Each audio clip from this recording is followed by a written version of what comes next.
prodi ilmu komunikasi. Action. Assalamualaikum warahmatullahi wabarakatuh. Selamat pagi teman-teman. Pagi. Sehat? Alhamdulillah. Oke. Nah, kita masih bertemu di mata kuliah yang sama, mata kuliah pengantar ilmu komunikasi. Jadi ingat ya, ini adalah mata kuliah prasyarat kalian. Jadi kalau misalnya mata kuliah ini tidak lulus, untuk berikutnya akan sulit. Jadi perhatikan untuk memberikan treatment agar mata kuliah minimal C, ya minimal sekali C harus lulus. Oke. Minggu lalu kita sudah kontrak kuliah, sudah pembagian ketua kelas, sudah membicarakan tentang apa sih yang akan kalian dapatkan satu semester ini, lalu metode pembelajarannya, nanti ujiannya juga sudah kita clearkan ya. Nah, sekarang kita langsung masuk ke materi pertama kita, urgensi komunikasi. Kenapa sih kita harus mempelajari ilmu komunikasi dan komunikasi sebagai sebuah keilmuan yang harus kita pelajari. Lalu kan muncul oleh orang tua kalian, "Nak, kamu mau ambil jurusan apa?" "Komunikasi, Bu." Memang jurusan itu apa? Mau kerjanya jadi apa? Itu kan memang harus kalian pahami ya. Jangan sampai kalian nanti kuliah 4 tahun di prodi ilmu komunikasi tapi nggak paham fungsinya, urgensinya, kenapa kita mempelajari komunikasi sebagai sebuah keilmuan. Padahal kan minggu lalu juga saya singgung, dari kita lahir pun nangis itu kan komunikasi kan. Lalu dari kecil belajar ngomong, SMP, SD, SMP, SMA sampai kuliah. Lalu kuliahnya ngapain belajar ilmu komunikasi? Nah, di materi ini kita coba gali lagi nih, urgensinya apa? Pentingnya apa sih mempelajari ilmu komunikasi? Nah, coba saya tanya masing-masing. Kamu deh, siapa namanya? Zahra. Zahra. Zahra kenapa sih tertarik ambil jurusan ilmu komunikasi? Saya tertarik mengambil jurusan ilmu komunikasi karena menurut saya komunikasi itu kita tuh setiap manusia pasti tuh komunikasi gitu, kayak yang tadi Ibu bilang. Dari kita baru lahir, bahkan sebelum kita lahir pun kita pasti udah diajak komunikasi sama ibu kita, kayak contohnya kok nggak dielus-elus, kayak diajak ngomong lah gini-gini gitu. Menurut saya menarik sih komunikasi tuh, kayak orang pasti banyak yang nggak tahu tapi di jurusan ini tuh pasti lebih mendalam lagi gitu. Lebih mendalam. Oke, yang lain yang dari cowok-cowok nih yang ganteng-ganteng, kenapa nih ambil jurusan komunikasi? Kenapa nggak ambil yang biasanya kalau cowok tuh teknik ya, teknik lalu arsitektur, kenapa ambil jurusan komunikasi? Kenapa penting nih dipelajari nih sampai dapat sarjananya? Kalau dari diri saya sendiri, kenapa saya belajar komunikasi? Karena komunikasi itu udah kayak termasuk makanan kita sehari-hari ya. Terus juga terkadang orang menganggap komunikasi itu ya sekedar komunikasi aja, tapi ternyata komunikasi itu nggak segampang itu. Makanya saya tertarik belajar untuk komunikasi. Dan juga kalau dari background saya, dulu tuh saya orang pendiam, makanya mau belajar komunikasi. Oke, bagus banget tuh jawabannya. Siapa namanya? Akil. Akil, bagus banget tuh jawabannya. Jadi memang mungkin kita tidak menyadari bahwa kebutuhan komunikasi itu adalah sesuatu yang perlu kita gali lebih lanjut. Dari pendiam sekarang bisa jadi banyak temennya, gitu ya? Ya. Oke, nah kita coba lihat nih, urgensinya apa sih belajar komunikasi? Ini kita lihat. Nah, teman-teman, nah ada sebuah video, maaf. Nah, ini kita tonton sama-sama ya. Sebentar kok, cuma 1-2 menit. Oke. Gak bisa ya.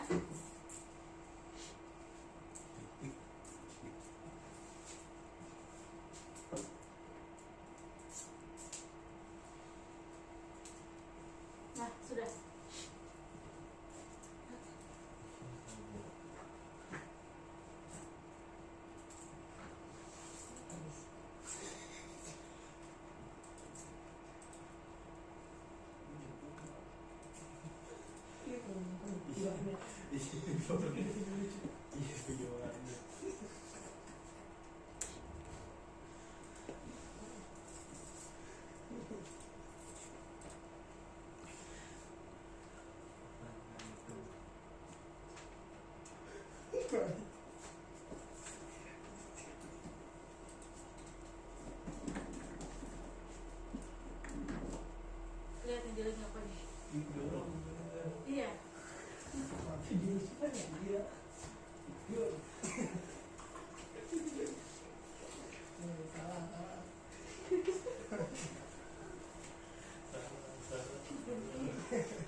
kasusnya.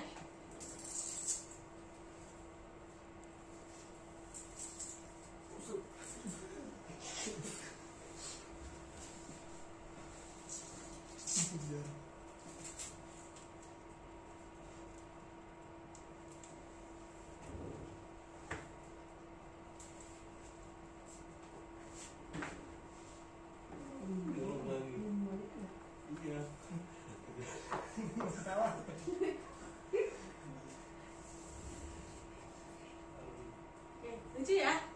Oke, dari sini kan bisa kita tarik sebuah kesimpulan bahwa ternyata niatnya mau stretching, niatnya lagi diperiksa polisi, dipikir mau dorong mobil sehingga dibantuin. Itu karena apa? Karena salah komunikasi, ya kan? Miskomunikasi, bahwa ternyata di kehidupan sehari-hari kita, kalau kita tidak memperhatikan komunikasi dengan orang lain, bisa saja hasilnya akan negatif, akan fatal. Nah, jadi teman-teman ya, ini salah satu video gambaran kita sederhana sekali bahwa kalau misalnya tidak memberi perhatian bahwa komunikasi itu yang efektif itu seperti ini, yang baik itu seperti ini. Nah, akhirnya apa? Negatif. Gitu ya. Jadi kita memerlukan treatment lebih, mempelajari komunikasi agar apa? Agar bisa bekerja dengan baik, bisa membentuk lingkungan sosial dengan baik, membangun hubungan dengan baik. Oke, kita lanjut ke slide berikutnya ya. Oke, kalau ada pertanyaan silakan angkat tangannya, nanti kita bahas. Atau mungkin kalau saya kan ngejelasin suka kecepetan ya, suka kurang jelas, apa-apa ditanya aja, nanti kita coba bahas lah. Nah teman-teman, ini adalah 5 poin nih kenapa kita mempelajari komunikasi sebagai sebuah keilmuan. Jangan sampai kalian sudah lulus sarjana ilmu komunikasi nggak tahu kenapa kita mempelajari komunikasi. Kita lanjut dari poin pertama ya. Pertama, komunikasi adalah hal yang mendasar dalam kehidupan kita. Tadi benar kata Niken dan Akil. Dari bayi berkomunikasi. Lalu kamu dari bangun tidur kan sudah komunikasi kan, sampai ke kampus pamit sama ibu, sama ayah, minta uang ongkos gitu kan. Lalu naik bus, tanya sama kondekturnya bayarnya berapa, itu komunikasi. Sampai kamu WhatsApp teman kamu udah sampai mana, dan komunikasi. Jadi komunikasi merupakan hal yang mendasar dalam kehidupan kita. Tidak ada manusia yang tidak melakukan komunikasi, pasti melakukan komunikasi. Yang kedua, komunikasi itu kompleks teman-teman. Jadi kalau kita tuh mengenal dengan berbagai tingkatan komunikasi, ada namanya komunikasi intrapribadi, komunikasi dengan diri sendiri, komunikasi antar pribadi dengan 2 orang atau 3 orang. Lalu dengan namanya lagi komunikasi kelompok, komunikasi organisasi, komunikasi publik, sampai komunikasi massa. Belum lagi kalau misalnya orang dengan latar belakang budaya, ekonomi, latar pendidikan, pasti kan sangat kompleks ya ketika berkomunikasi. Contoh nih, ada kebudayaan tertentu kalau misalnya ngobrol itu harus mata. Kalau nggak natap mata nggak sopan. Tapi bagi budaya tertentu nggak sopan. Justru ngobrol yang baik itu harus menundukkan matanya. Atau berjalan. Oh kalau misalnya di agak Indonesia bagian Sumatera, Kalimantan, kalau jalan depan orang yang lebih tua nggak apa-apa, jalan biasa aja. Tapi kalau mungkin di Jawa ya harus nunduk badan, gitu kan? Karena kompleksitas kita kan, budaya, latar belakang, ekonomi, pola pikir berpengaruh juga. Kedua, komunikasi itu kompleks. Yang ketiga, pendidikan yang tinggi tidak menjamin keterampilan komunikasi. Nih, balik lagi, ini sorotan sekali buat dunia pendidikan kita di Indonesia. Itu kita dituntut untuk nilai, ya kan, eksakta segala macam, tapi skill untuk bagaimana mengemukakan pendapat, skill untuk bagaimana bisa mengeluarkan ide, itu kan kurang terasa tuh teman-teman. Kerasa nggak? Dari kecil kalian diminta untuk nyalin buku aja kan, papan tulis, lalu mengerjakan soal, gitu aja cukup. Tapi ketika di dunia kerja ternyata kebutuhan itu kurang tuh. Kebutuhan komunikasi, skill komunikasi kalian tuh yang dibutuhkan lebih kompleks, lebih banyak, teman-teman ya. Jadi pendidikan yang tinggi tidak menjamin keterampilan komunikasi. Nah kalian beruntung nih, anak komunikasi. Jadi paham nih, oh gimana cara berkomunikasi dengan baik, oh bagaimana saya berkomunikasi dengan efektif, oh kalau komunikasi dengan orang latar belakang seperti ini, oh kalau komunikasi dengan konteks tinggi seperti apa, konteks rendah seperti apa, itu kan perlu kita pelajari kan. Itu memang terkadang tidak dianggap penting oleh masyarakat secara umumnya, padahal mau berpengaruh sekali. Yang keempat, komunikasi penting untuk efektivitas kerja. Balik lagi sama seperti poin ketiga kan, karena dianggap bahwa oh kalau sudah sarjana, sudah magister, sudah doktoral itu pasti komunikasi bagus. Kan belum tentu ya teman-teman. Apalagi di dunia kerja pasti kalian tuh membutuhkan bikin proposal, membutuhkan bentuk presentasi, lalu untuk bikin apa lagi, berbagai eksekusi kegiatan, misalnya jadi tim leader dan segala macam, itu membutuhkan apa? Kemampuan komunikasi. Jadi komunikasi penting sekali untuk efektivitas kerja.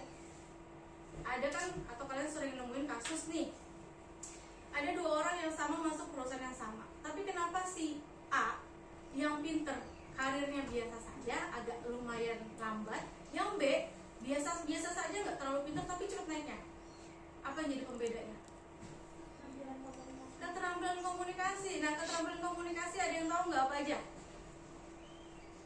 Komunikasi yang efektif, Mm-hmm. komunikasi yang bisa membawa motivasi. Mm-hmm. Nah, keterampilan komunikasi itu keterampilan untuk membaca. Kalian sudah bisa baca dari umur berapa? TK umur 6, 4 tahun bahkan. Keren banget, bahkan bisa baca. Tapi yang suka kita temui sekarang nih, bisa baca tapi tidak bisa memahami, ya kan? Sehingga ketika masuk dunia kerja bisa baca peraturannya tapi nggak bisa memahami instruksi pekerjaannya, sehingga diharapkan hasilnya B malah jadi si Z. Jadi teman-teman, kemampuan untuk membaca, memahami, lalu kemampuan untuk mengeluarkan ide. Buat proposal dong, ide kamu bisa aja idenya bagus tapi nggak bisa nulis dengan baik. Ini suka saya temui kalau misalnya baca kakak kelas kalian yang daripada oleh karena itu, dan sehingga dia idenya mungkin bagus tapi tidak bisa menuliskan dan mengeluarkan idenya dengan baik, kesannya jadi biasa saja. Dan kemampuan mengeluarkan ide itu teman-teman penting sekali untuk aktivitas kerja. Dan yang poin terakhir, komunikasi bidang ilmu yang populer. Balik lagi nih, ketika saya mempelajari komunikasi 2006, itu baru beberapa kampus di Jakarta yang buka prodi komunikasi. Tapi kalau sekarang hampir semua kampus ya, bahkan di daerah-daerah pasti ada prodi ilmu komunikasi karena dianggap populer. Nah, balik lagi dengan perkembangan 4.0, bentar lagi kita makan 5.0 ya. Nah teman-teman, apa sih pekerjaan kira-kira nih 5-10 tahun lagi yang penting? Ada yang tahu nggak? Karena komunikasi semua aspek ada, kita kan penting buat efektivitas kerja. Apa nih pekerjaan komunikasi 5-10 tahun lagi nih? Oke, saya kasih gambarin gini deh. Dulu kalau wartawan itu biasa cari berita, terus tulisnya di mana? Sekarang Media elektronik. media elektronik. Nah kalau mau jadi wartawan dulu tuh gimana? Jadi dia harus punya sertifikasi, punya segala macam kemampuan, baru bisa jadi wartawan. Sekarang citizen bisa jadi wartawan kan? Benar nggak? Terus dulu gini deh, broadcasting nih yang mau ambil jurusan broadcasting. Dulu kalau mau jadi penyiar itu harus gimana? Harus ada pendidikannya, harus ada standarnya, ya kan? Melalui berbagai cara, berbagai tahapan gitu ya, sampai jadi broadcaster yang baik. Kalau sekarang kalian buka TikTok, kalian buka Instagram, semua orang bisa edit sendiri kan, bikin konten sendiri. Bahkan kalau kalian iseng nih teman-teman, kalian baca nih bahwa dengan perkembangan media sosial yang sangat tinggi, anak-anak itu yang SMA ya, ini survei SMA nih di Amerika, untuk mau melanjutkan ke jenjang sarjana itu makin sedikit, karena menganggap sekarang tanpa perlu sarjana pun bisa mencari uang. Mau jadi apa sekarang anak kecil? Ditanya dulu cita-cita apa? Dokter, guru, insinyur, polisi. Sidul banget ya insinyur. Iya. Sekarang apa? Gamer. Gamers, YouTuber, TikTokers, content creator. Jadi kan makin populer kan komunikasi tuh. Jangan sampai kalian nih calon-calon sarjana ilmu komunikasi tergerus ya. Jadi kalau misalnya kalau mau jadi jurnalistik, ya kalian ikuti perkembangan zaman. Oh sekarang jurnalistiknya sudah beda modelnya, nggak kayak dulu harus bawa-bawa tape recorder. Sekarang mungkin beda, gitu kan. Kalau broadcasternya mungkin nggak harus di TV, bisa aja dia buka saluran yang sekarang kan banyak YouTube channel sendiri ya, itu kan bisa ya teman-teman. Yang iklan juga bisa produksi sendiri kan. Bahkan ada beberapa orang yang bikin independen, mereka bikin sebuah iklan sendiri. Jadi kalau ada yang punya produk UMKM atau produk apa, mereka jual nih. Kalau satu konten fotonya harganya berapa, video berapa. Jadi jangan sampai kita masih terkotak-kotakan ya teman-teman ya. Oh kalau jurnalis harus di surat kabar, majalah. Kalau broadcaster harus di TV, di radio. Kalau misalnya iklan harus di agensi, kan enggak? Ya iklan bisa bikin sendiri kan? Karena biasanya saya suka lihat tuh kalau produk UMKM mau foto yang makanan yang bagus, ada misalnya satu foto kontennya harganya 6.000, kalau video berapa, itu teman-teman ya. Ini yang perlu kita gali lebih lanjut. Oke, kita lanjut ke slide berikutnya. Ini urgensi mempelajari komunikasi. Karena kita kampus Islam, jadi kita perlu melihat bahwa dari sisi keislaman kita, Allah Subhanahu wa Ta'ala dalam surat Ar-Rahman ayat 1-4, dalam ayat 1-4 mengatakan bahwa Tuhan Maha Pemurah yang mengajarkan Al-Quran. Dia menciptakan manusia yang mengajarinya pandai berbicara. Artinya kemampuan untuk berbicara, kemampuan untuk berkomunikasi itu menjadi penting dalam kitab suci kita loh. Berapa puluh ribu tahun yang lalu sudah dianggap bahwa komunikasi itu penting. Dalam Al-Quran kita ada. Jadi penting sekali kita memahami bagaimana berbicara, bagaimana berdebat, bagaimana kita mengeluarkan ide, bagaimana kalau kita untuk mencapai tujuan kita melalui komunikasi. Ya teman-teman ya. Oke, nextnya ini definisi komunikasi. Tadi sudah saya kasih gambaran Al-Quran dan segala macam. Lalu komunikasi itu apa sih Bu secara definisi? Nah, ini ada 3 definisi komunikasi dari ahli komunikasi. Ada dari Simpson, ada dari Sheldon and Weaver, ada dari Miller. Nah, coba saya ambil dari Sheldon and Weaver ya. Jadi menurut Sheldon and Weaver, komunikasi adalah pengiriman informasi, ide, emosi, keterampilan dan lain-lainnya dengan menggunakan apa? Bisa kata-kata, foto, angka, gambar, grafik dan lain-lain. Jadi kalau dari ketiga pengertian ini kita tarik sebuah kesimpulan nih teman-teman. Komunikasi adalah bagaimana kita memberikan pesan kepada orang lain. Apa aja pesannya? Ya informasi, ya ide, ya gagasan, ya emosi. Ya teman-teman ya, ini pengertian atau definisi dari komunikasi. Lalu kita masuk ke fungsi komunikasi. Ada fungsi secara sosial, ekspresif, ritual, dan instrumental. Ini 4 fungsi ini ternyata berperan aktif dalam kehidupan kita sehari-hari. Nah, sampai sini ada pertanyaan nggak? Yuk, sampai sini ada pertanyaan nggak? Oke, kalau dari pertanyaan saya yang tanya nih. Bu, Ya? ini bertanya. Boleh. Kan komunikasi itu konkret ya Bu, tapi kenapa anak-anak sekarang itu kayak menyalahgunakan komunikasi termasuk bahasa Jakarta Selatan Bu, kayak which is dan lain-lain. Itu tanggapan Ibu gimana Bu? Oke, bagus banget pertanyaan.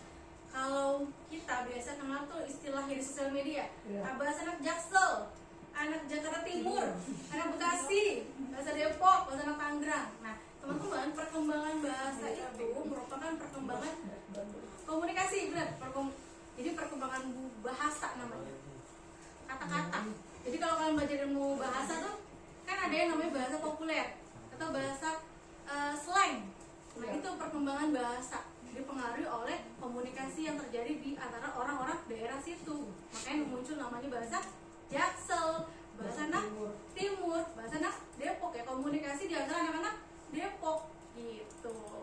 Nah, oke, ada lagi? Oke, kalau tidak ada lagi, kita masuk ke tugas nih. Ya, ini ada tugas kita. Pernah nonton nggak film ini? Ada di YouTube kok, kalau yang belum pernah nonton. Film Tilik. Nah, tentang apa? Nah, ini udah 2020 filmnya. Baru udah lama loh. 2 tahun yang lalu. Jadi saya minta kalian di rumah tonton film ini cuma 30 menit kok. Ya aku ini bahasa Jawa, kan ada translate ya. Bahasa Inggrisnya pun ada. Kalau nggak bisa ngomong bahasa Indonesia ya. Mungkin di sini nggak ada yang nggak bisa untuk ngomong bahasa Indonesia, bisa bahasa Inggris, ada kok, tenang aja. Gitu. Nah, kemudian kalian lihat si unsur-unsur komunikasinya apa sih yang menarik. Oh, mungkin di film ini melihat kalau ada keluarga yang sakit itu seperti apa dan segala macam. Boleh berdasarkan pengalaman kalian, pemahaman kalian ya. Jadi pertama tonton filmnya, pahami, kemudian berikan pemahaman kalian tentang si isi komunikasi dalam film tersebut. Oke ya. Dikumpulkannya kapan? Karena sekarang tanggal 20, berarti 2 hari ya. Kasih deadline cukup ya. Tanggal 23 di mana Bu ngumpulinnya? By online learning. Jadi kita kumpulin tugas di Olu. Formatnya boleh pakai PDF, boleh pakai Word, atau ada bisa ketik langsung kan di Olu, ya itu juga boleh. Apa? Jadi kalian langsung aja tulis nama kalian, NIM kalian, dan segala macam. Kita submit ya. Gitu. Nah, dari tugas, dari materi ada lagi yang mau bertanya? Sudah cukup? Kalau sudah cukup, kita tutup dengan baca Alhamdulillahirrahmanirrahim. Alhamdulillahirrahmanirrahim. Oke, terima kasih untuk pekerti Universitas Bengkulu batch 6. Saya tutup dengan alhamdulillah. Terima kasih panitia. Assalamualaikum warahmatullahi wabarakatuh.